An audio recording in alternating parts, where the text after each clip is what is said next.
नमस्कार मेरे प्यारे दोस्तों और मेरे प्यारे बच्चों, चाचा की शिक्षा चैनल में आप सभी का खूब खूब स्वागत करता हूँ।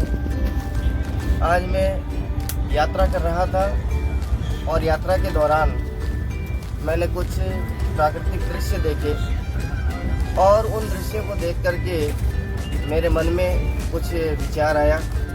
मैं अपनी बात एक छोटे से प्रसंग से अपनी बात आपके सामने रख रहा हूँ। एक बार यात्रा कर रहे थे एक पिता और पुत्र छोटा था, लगभग 20 साल की उम्र रही होगी। पिता पास में बैठे थे।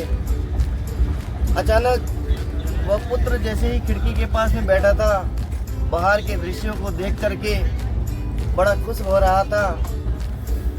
जब वह अनेक वृक्षों को देख रहा था तो बार बार पिताजी से पूछता कि पिताजी ये क्या चीज़ का वृक्ष है, ये क्या चीज़ का पेड़ है, ये क्या चीज़ की खेती है। कोई पक्षी दिख जाता तो पक्षी के लिए पूछता कि पिताजी ये कौन सा पक्षी है। कहीं नदी दिखती तो नदी के विषय में पूछता, पहाड़ दिखते तो पहाड़ के विषय में पूछता। इस प्रकार से उसके मन में अनेक प्रकार की जिज्ञासाएं रहती कुछ नहीं। और पिताजी उसकी जिज्ञासाओं को शांत करते रहते। काफ़ी देर हो गई।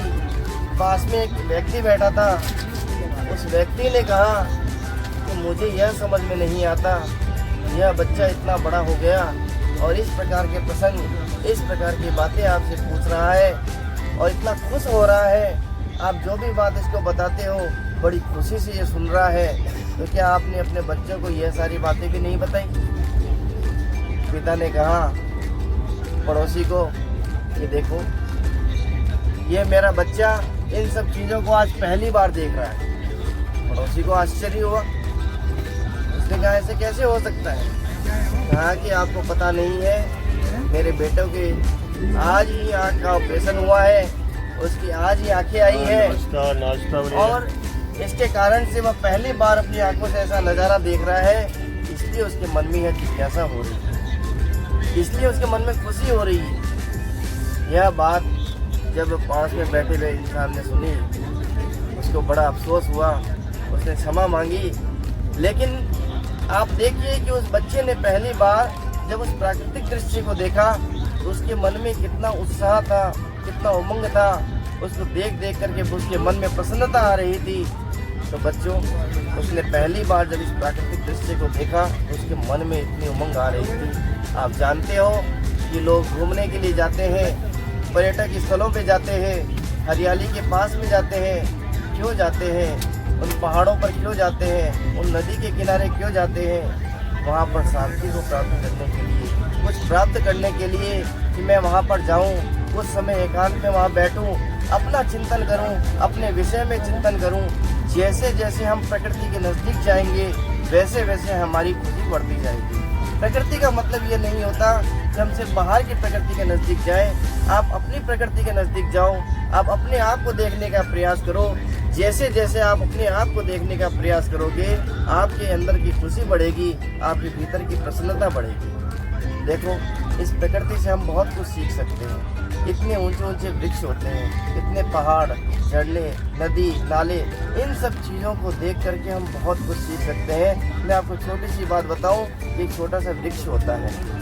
आप उस वृक्ष को देखिए, वह वृक्ष ऐसे नहीं बनता।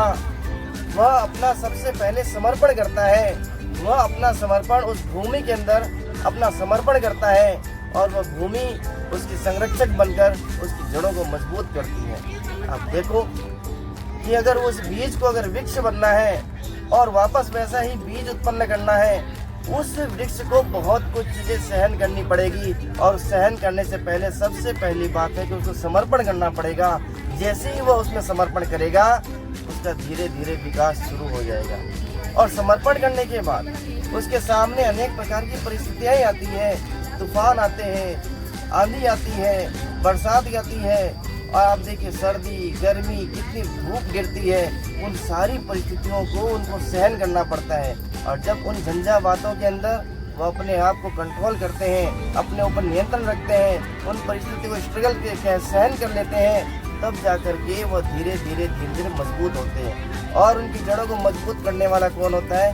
वो धरती, जिसके ऊपर उन्होंने अपना समर्पण किया है। तो बच्चों, मैं आप लोगों से ये कहना चाहूँगा कि आप कहीं पर भी जाएं, आप ज़रूर उससे शिक्षा लें। प्रकृति से भी हमको बहुत कुछ सीखने को मिलता है। आपके भीतर समर्पण होना चाहिए, संघर्ष करने की शक्ति होनी चाहिए, जूझने की शक्ति होनी चाहिए।